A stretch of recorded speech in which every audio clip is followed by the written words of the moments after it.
Hello again, chaps and chapettes. How are we all doing? It is lovely to see you all again.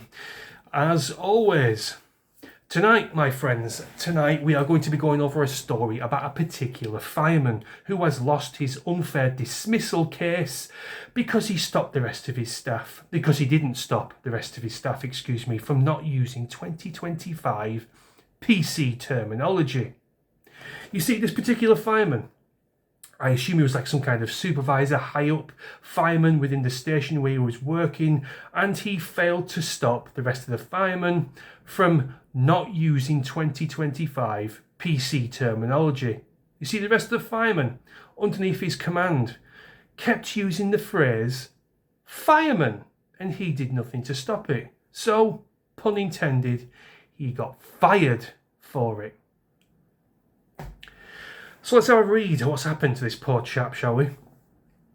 A senior firefighter who quit after being disciplined for failing to stop his staff from saying fireman has lost his unfair dismissal case.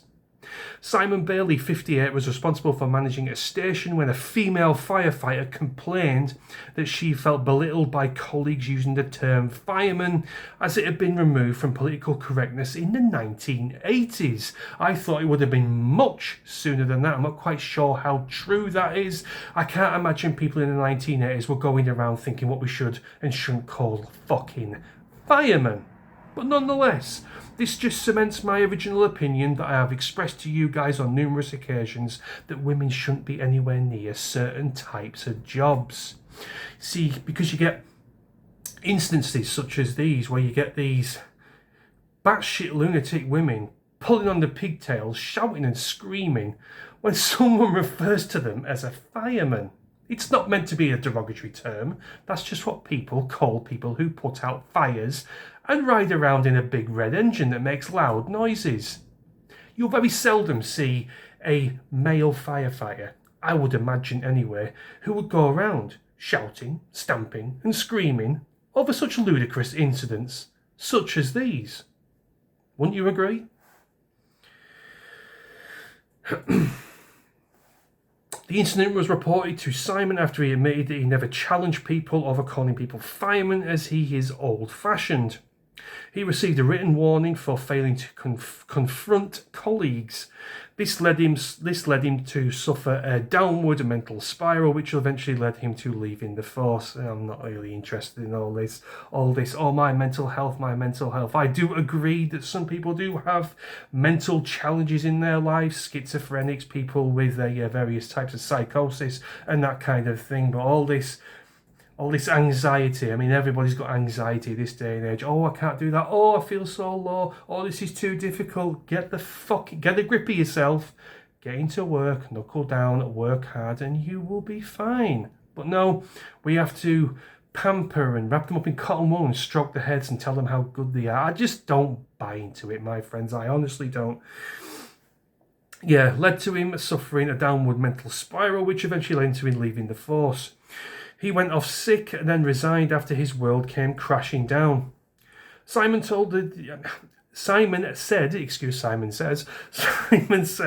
when I received the disciplinary letter, I felt physically sick and devastated. I became a shell of myself. That is not how I wanted my 27 years of service to end. I don't tend to tell people I used to be a firefighter, as I almost feel embarrassed because of the way I was treated. I have a letter of commendation from the chief congratulating me on my service. That's just null and void now, simply because you're calling a fire person a fireman. Utterly fucking ludicrous, as I said earlier. I have a letter of commendation from the chief congratulating me on my service, but it's just left in a drawer now gathering dust. After taking the case to an employment tribunal, it was judged that his punishment was reasonable and he wasn't unfairly dismissed. Now, guys, when did we get to a stage where you can be fired from your job simply through not stopping someone speaking the way somebody else wants you to speak? I was under the impression, quite naively, I must add, that this woke mind virus was eventually dying on its arse. Because you see it across the board now.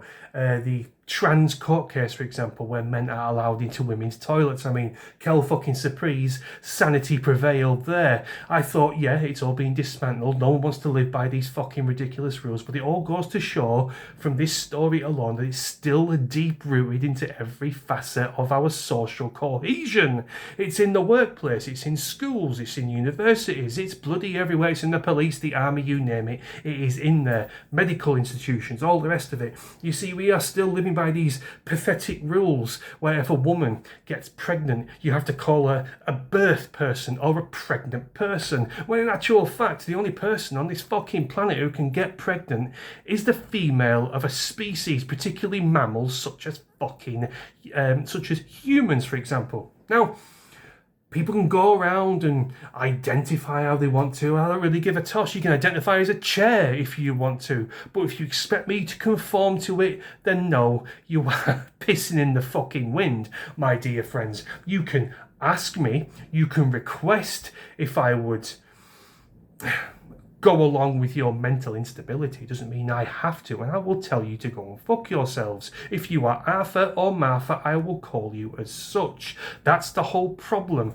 with all this woke mind virus and this PC terminology that people are so desperate for us all to use. You can request people to use these terminologies. It doesn't mean you can force them to use these terminologies. I mean, what's it called now? You can't even call yourself parents anymore. What's it called? Birth person or birth partner or some other fucking ludicrous thing. You can't call boys and girls in school anymore, just in case you have a trans child. Let me tell you this, my dear friends, there is no such thing as a fucking trans child. There is no child on this planet that independently walks around thinking, what's between my legs, what sexuality I am. It all comes from the parents. It's deep indoctrination, and I think it's a form of child abuse. There is no such thing as a trans child. I am here to tell you that categorically. Anyway, enough waffle, my friends. I thought I'd bring you this. What do you think to this firefighter? Do you think he was unfairly dismissed because he failed to stop using the word fireman? I mean, you see a fire engine and you see a bunch of firemen putting out a fire in a building or something like that. Whether you're American, you might call them firefighters, but here in the UK, we call them firemen. Oh, look at them firemen putting out that fire. We don't go around saying, oh, look at them fire people putting out that fire. It's dense. It just doesn't make sense. We are creatures of habit, humans. We don't tend to like change. We have been using the same language and same terminology for over 100 years. You can't shoehorn all these weird and wonderful fucking phrases into the English language and expect people to adhere to them. It won't happen. People are stubborn. People don't like change. And again, you are pissing in the wind if you expect people to conform to this fucking nonsense. This man should start a YouTube channel. Many people will view what he has to say and view his content, I'm pretty sure, because he's been unfairly dismissed from his job, all because of wokeism. And I tell you what, a huge proportion of the Western world, the Anglo-sphere, can't be doing with fucking ideas such as these. So yeah, you should start a YouTube channel and live off the ad revenue from that, as many people do who have been wronged by these fucking parasites.